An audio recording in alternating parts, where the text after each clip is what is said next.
భూమి తిను. తింటాను.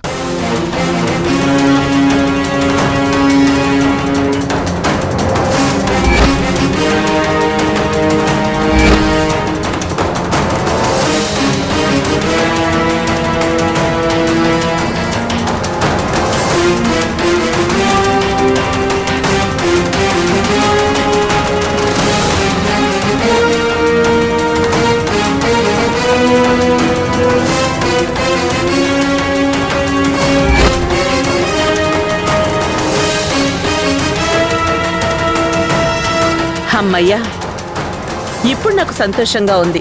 ఎప్పటికీ నేను ఈ ఇంటికి రాలేనేమో, వచ్చిన గుమ్మం బయట నుండే గొడవ పడ్డం తప్ప ఏమీ ఉండదు అనుకునేదాన్ని. అలాంటిది గుమ్మం దాటి లోపలికొచ్చాను. నా కొడుకు కోసం, వాడి ప్రేమ కోసం శౌర్యని కోడలుగా ఒప్పుకున్నాను.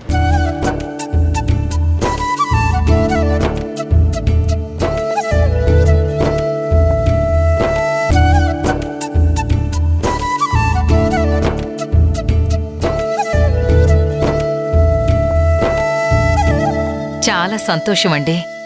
గొడవలు పడితే ఏమొస్తుంది? అన్నీ మర్చిపోయి కలిసిపోతే ఈ బంధాలింకా గట్టిపడతాయి. ముందు ముందు అందరం కలిసి సంతోషంగా ఉండొచ్చు. మాటలు కలిస్తేనే కదా మనుషుల మధ్యన రాకపోకలుంటాయి. మా శౌర్యం మీ ఇంటి కోడలైంది. మేము అక్కడికి రావాలన్నా, మీరిక్కడికి రావాలన్నా ఎవరో ఒకరు మన మధ్య దూరాన్ని తగ్గించేవాళ్ళు కావాలమ్మా. మా భూమి ఆ పుణ్యం కట్టుకుంది.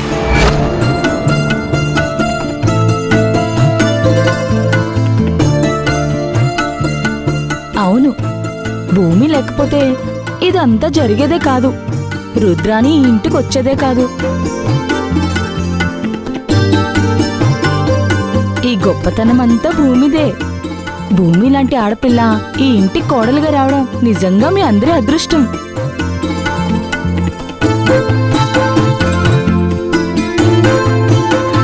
అవునత్తయ్య, చాలా విషయాల్లో తనే ముందు ఉండి అన్నీ చేస్తుంది.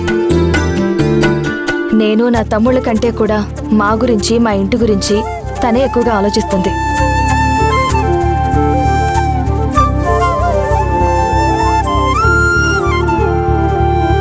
మీ గురించి ఆలోచిస్తుంది, మా కొంపలు కూలుస్తుంది.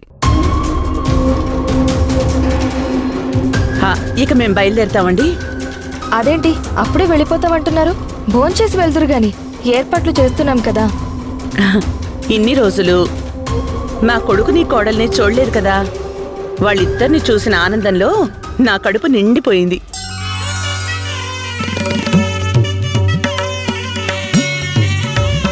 అదేంటండి, పండగ 2 రోజులు ఇంట్లో ఉంటారని అనుకుంటే అప్పుడే వెళ్ళిపోతామని అంటున్నారు? వస్తాంలే భూమి, రాకుండా ఎలా ఉంటాను? అక్కడ కూడా చిన్న చిన్న పనులుంటాయి కదా, అవన్నీ కూడా చూసుకోవాలి కదా. మొదటిసారి మా ఇంటికొచ్చారు, చాలా సంతోషం. ఒక్క నిమిషం ఉండండి మహా. వెళ్ళమ్మా. ఒక్క నిమిషం.